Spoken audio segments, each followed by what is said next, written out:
all I did, I asked for a review because I didn't think it was a foul. I think they made a really brilliant decision. I think the referee's call was horrible. And nobody talks about that. They talk about the red card like it's fine.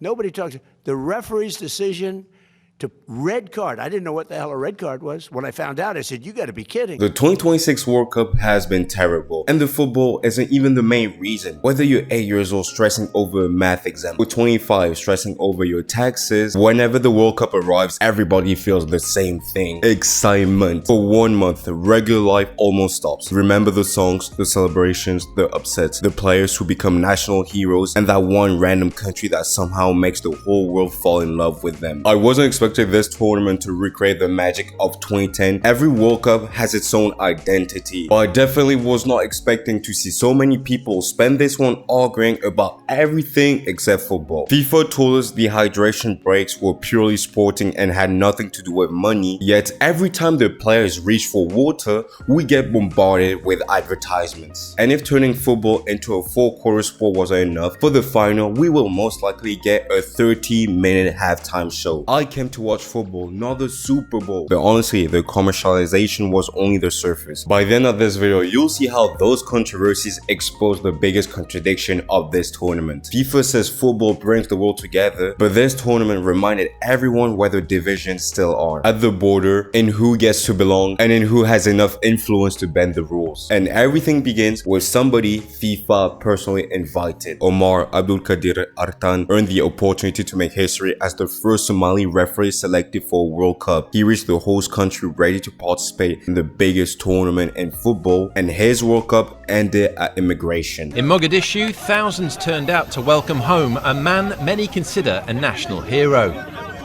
Referee Omar Atan returned to Somalia after being denied entry to the United States, where he'd been due to officiate at the World Cup. The 2025 African Referee of the Year was set to become the first Somali official to work at football's biggest tournament. One of the basic responsibilities of a World Cup host is literally in the name, to host a world. Now, I'm not saying that the US should open their borders and let anyone come in, but Omar wasn't some random person who appeared at the airport claiming he had a ticket for the final. He had been named Africa's best male referee in 2025. FIFA personally selected him to officiate games during this World Cup. Instead, he says immigration officers questioned him for 11 hours about his career, Somali politics, and Al-Shabaab. After that, he was taken to a holding cell, detained for several more hours, and sent back to Istanbul. FIFA must know the exact millisecond Artan was born. That's why the biggest question was, what did the US find that was enough to end his World Cup before it even started? And the US officials did give us an answer, but it was basically them saying, don't worry, we know what we're doing. There's been one referee who has not been admitted. While I can't go into the details, what I can tell you high level is it was for very good reason. I support that decision. I was speaking directly with the Secretary of Homeland Security and the Commissioner of CBP on Sunday. The days are blending together. A couple days ago on this, and it was for very good reason that ultimately this referee did not get in the country. At this point, it's pretty obvious that the problem wasn't Omar himself, but the fact that certain passports carry more suspicion than others, because he was not the only person affected by that. Countries like Senegal and Ivory Coast, who both qualified for the World Cup, but many other supporters were unable to follow their own countries because of American visa restrictions. Think about how ridiculous that is. Your country qualifies for the biggest tournament in football, perhaps for the only time in your lifetime, but the players arrive without a large part of the supporters who helped make that journey meaningful because they had that passport and not another one. So when FIFA advertises this World Cup as the largest and most inclusive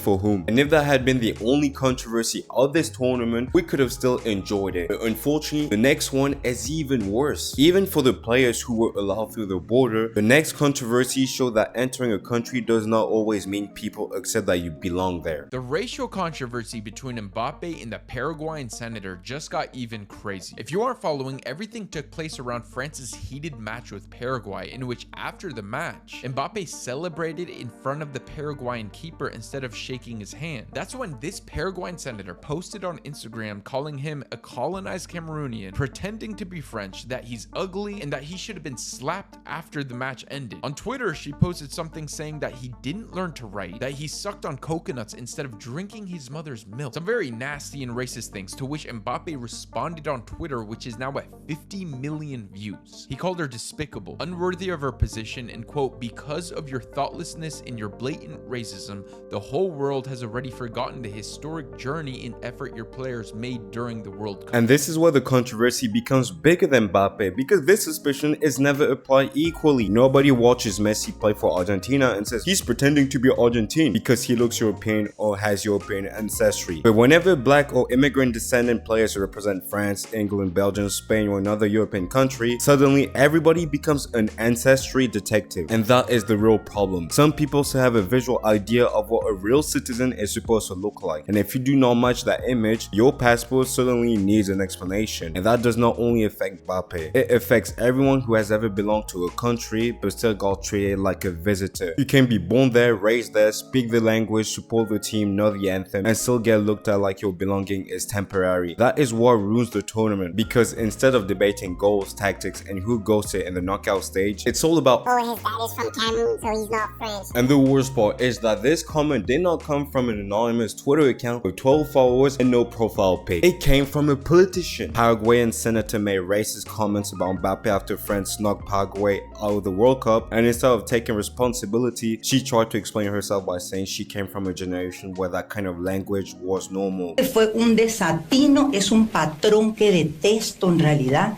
Es lo aprendido por una persona de 62 años casi, que vivió en aquella sociedad mundial donde se le pegaba a los gays, donde decir negro de mierda era lo más usual. But coming from a worse era is not a defense. Some people come from an era where women used to be in the kitchen. Doesn't make it acceptable if they tell you should not be cooking your political career on camera, but instead you should be in the kitchen cooking my dinner. And this is why FIFA should have done more than post another statement. You can't control every racist fan online, but when politicians say that, it creates a different kind of poison. I don't blame the Paraguayan Federation for what she said, but when an elected official repeatedly uses the World Cup to racially attack a player, FIFA cannot treat it like normal internet drama. Because if every incident ends with another statement saying racism has no place in football, followed by absolutely nothing changing, then no to racism is not a policy, it is advertising. Football unites the world.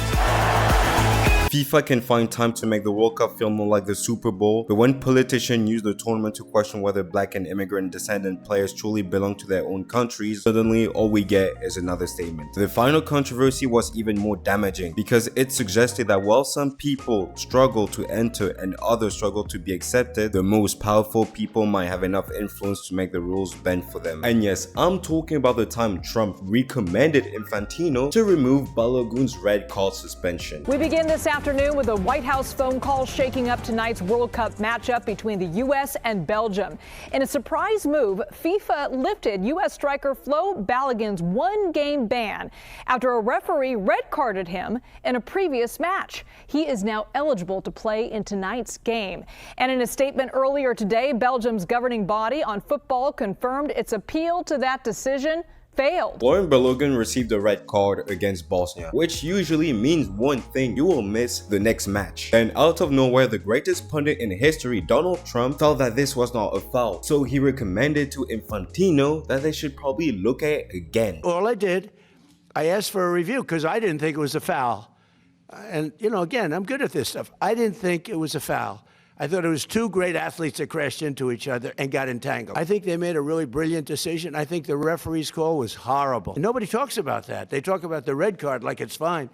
Nobody talks. The referee's decision to red card. I didn't know what the hell a red card was. When I found out, I said, you got to be kidding. And shortly after, he was allowed to play against Belgium because the ban could be applied during a 1-year span. And let's be honest, no fan looked at it as if this was the right call. After seeing that, everyone had the same reaction. What the fuck is happening? Maybe Trump has been watching more football since the Club World Cup. I didn't know what the hell a red card was. But this is not Thierry Henry breaking down movement between the lines. This is not Mourinho explaining defensive structure. This is Donald Trump looking at a red card and saying something, I don't like that one, called Gianni. Guys, there is a referee, VAR, a disciplinary process, and somehow the person with no real knowledge of the game or the rules still end up as the voice of reason, and that is the real problem. France tried to do the same thing when Olise received a yellow card against Paraguay, and you know what happened? Nothing. FIFA said, you're gonna keep that yellow. FIFA insisted the decision taken for Balogun was independent. They said Infantino did not decide the case. The report suggested the ruling was made unilaterally by the disciplinary committee chair instead of through the usual panel process, and FIFA still had not publicly explained the full reasoning behind such an exceptional decision. You have a higher chance of going to the moon on vacation than seeing that decision happen again. It does not automatically prove corruption, but it creates the exact appearance a fair tournament should avoid, because football does not only need fair rules, it needs people to believe the rules are protected from politics, money, and personal relationships. And once fans stop believing that, every whistle becomes suspicion. When your team benefits, everyone says you were protected. When your team loses, your fans believe the tournament was against you. And yes, some of you are already thinking about Argentina. Relax, I'll see you loading in the comment section. This part has been filmed after the final,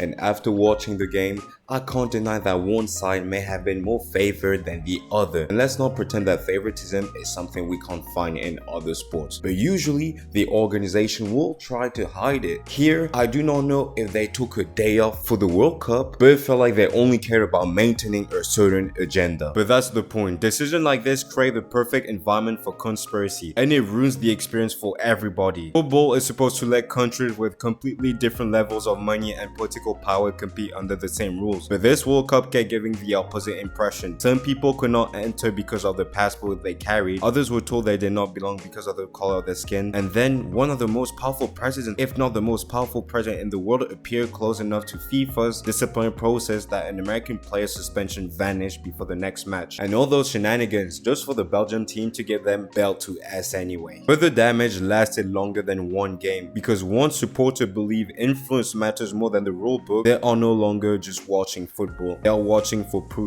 And what also pains me is the fact that this World Cup had incredible moments, but we could not turn an eye to the elephant in the room. That's why I had to make this video. And if you want to learn more about other societal changes, then I invite you to watch this video explaining why performative males are just as bad as red pillars. And if you want to understand why the dating scene is dead for Gen Z, then I invite you to watch this video.